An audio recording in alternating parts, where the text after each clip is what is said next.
How do you get back to speaking English and English fluency after some time away? Maybe you have some disruption or problem or something big and exciting and good happening in your life.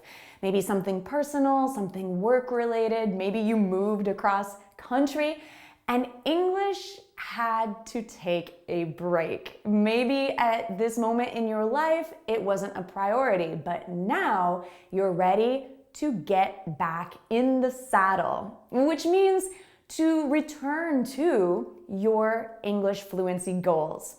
I'm Gabby from GoNaturalEnglish.com. I'm your American English teacher and fluency coach, here to help you when you're ready to go back or return to your English speaking practice. See, I recently had to take a break as well from making English lessons because I moved across the country. And to be honest, I was overwhelmed. But now I'm ready. I'm back and I'm thrilled to be here with this new lesson that's going to help you to understand the 3 steps that you can take to get back to your English speaking, regardless of how long it's been since you spoke English. So if you're ready to start speaking English again, to start practicing and to improve your English fluency little by little together, then let's go. Let's do this. Let's get fluent. Keep watching until the end of this video because I'm going to share a resource that I made for you with all of my best English speaking tips and practice ideas. It's called the English Fluency Formula. I'll tell you more about it at the end. But first, let's talk about the best and easiest way to jump back into English practice. Find something fun. Do you enjoy music? What about movies? How about books or magazines? When I want to return to studying a language, I always start with something enjoyable, something light, something fun. For me, that's music. So I am always working on my Portuguese. So for example, I'll listen to a song, maybe a Brazilian song or a song from Portugal, something that is enjoyable to me. And I'll look at the lyrics, I'll sing along, and before I know it, I'm practicing my Portuguese. But it's not so stressful. I'm not putting so much pressure on myself to do it by the books or to go back to a class. It can be just 5 or 10 or 15 minutes of doing something fun. And this will help you to improve your fluency quickly, easily, and in a fun way. So what is fun for you? Is it music? Is it a podcast, a movie, something else? Maybe journaling in English? I would love to know what you consider to be the most fun activity in English. Next, I want to encourage you to take 15 minutes and think about or remember your goals for English speaking. Because when you remember why you want English fluency, maybe for a better job, to advance your career, to make more money, maybe to work or travel abroad, or even remotely online nowadays, why do you want to speak English fluently? When you remember your reasons, really your deep down personal reasons, nobody else's reason, just yours. This is what will motivate you to return to your English practice. Next, you want to gather your tools. What do I mean? Tools are your materials that help you to learn English. So this could be an English textbook if you want to learn in a more traditional way, or an English class in person or online.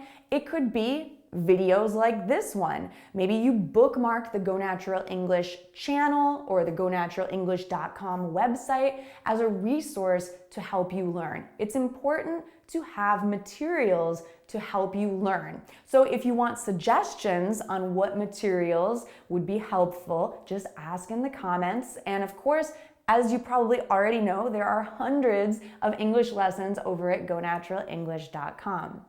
So we have your materials. Now we need a plan. What are you going to do with these materials? Unfortunately, it's not enough just to buy an English textbook. We actually have to open it. We actually have to read it. It's not enough to just subscribe to Go Natural English on YouTube. We actually have to watch the videos, practice, ask questions, and internalize the lessons. Maybe review them a few times in order to really remember what you are learning. Be patient with yourself. Learning takes time and repetition. But it's important to have a plan. So let's think about it. How often and for how long each time can you practice your English speaking? In what situations? Do you prefer to study in a classroom or from home or on your own? What is your favorite way? How do you want to learn English? I think we're so lucky to be living in a time where we have so many resources at our fingertips and the ability to learn independently more now than ever. So let's take advantage of it. Now you have your materials and you've thought about how you're going to get back into learning English.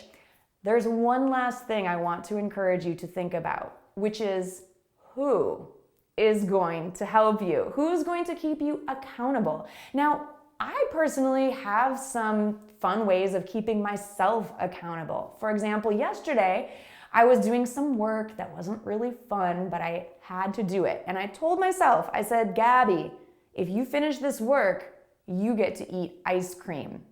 I know, it's really silly. It's just ice cream, but that made me really excited to finish the work so that I could treat myself afterwards. Maybe for you it's ice cream, maybe for you it's something else that you enjoy doing or eating, or maybe some exercise or time with your friends, or just something fun that you enjoy after doing the work or the practice that may not be as fun. Because let's be honest, we can start with something fun, like I mentioned for the first tip, but in order to learn, you're going to have some challenges, you're going to make mistakes, you're going to have to push through them and do the work.